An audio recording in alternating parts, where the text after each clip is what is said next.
On कर दिया।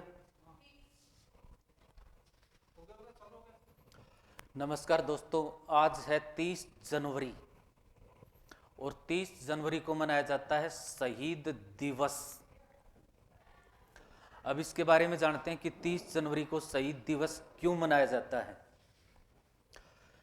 देश आज़ाद होने के बाद 30 जनवरी 1948 को नाथूराम गोडसे ने महात्मा गांधी की हत्या की थी। तो महात्मा गांधी इस दिन शहीद हुए थे और महात्मा गांधी बहुत बड़े क्रांतिकारी थे, तो उसकी स्मृति में मनाया जाता है शहीद दिवस।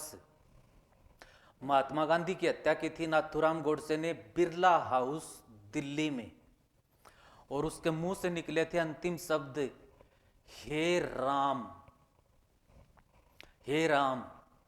थोड़ा सा जानते हैं महात्मा गांधी का जन्म कब हुआ था। 2 अक्टूबर 1869 को पोरबंदर गुजरात में। इसके पिता का नाम करमचंद उत्तमचंद गांधी, इसकी माता का नाम पुतली बाई, इसकी पत्नी का नाम कस्तूरबा गांधी, और इसके 4 पुत्र थे। और गांधी जी का 5वां पुत्र कहते हैं जमनालाल बजाज को। जमनालाल बजाज को गांधी जी की आत्मकथा है my experiment with truth, my experiment with truth. और 1919 से लेकर भारत की स्वतंत्रता तक यदि कोई सर्वमान्य नेता पूछे, सबसे मान्य नेता पूछे, तो वो कौन था? गांधी जी। गांधी जी को हम राष्ट्रपिता के नाम से भी जानते हैं। गांधी जी को राष्ट्रपिता किसने कहा था? सुभाष चंद्र बोस ने।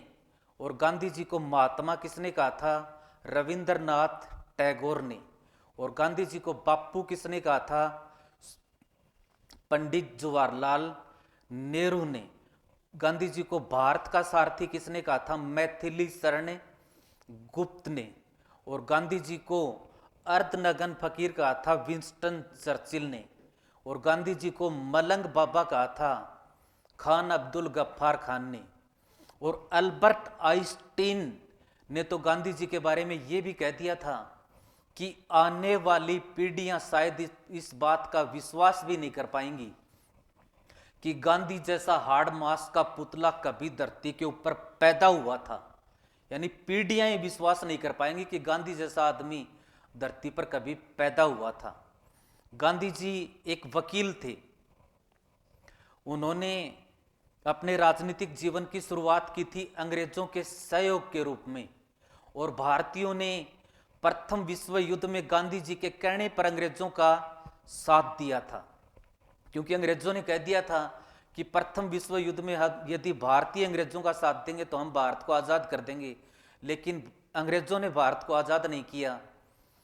फिर 1919 में अंग्रेजों ने कानून बनाया रोलेट एक्ट। इसका मतलब है बिना बताए किसी भी भारतीय को गिरफ्तार किया जा सकता है, न उसकी कहीं वकील कर सकता वो, न कहीं अपील कर सकता, न किसी को दलील दे सकता। इसलिए इस कानून को न वकील, न अपील, न दलील वाला कानून भी कह सकते हैं। तो इस घटना के बाद, रोलेट एक्ट और जलियांवाला बाग हत्याकांड के बाद, गांधी जी अंग्रेजों के विरोधी हो गए थे। ध्यान रहे, गांधी जी का पहला आंदोलन था ट्रांकवाल दक्षिण अफ्रीका, नाटाल दक्षिण अफ्रीका में। गांधी जी का भारत में प्रथम आंदोलन था चंपारण सत्याग्रह 1917 में। गांधी जी का भारत में प्रथम अखिल भारतीय स्तर का आंदोलन था असहयोग आंदोलन।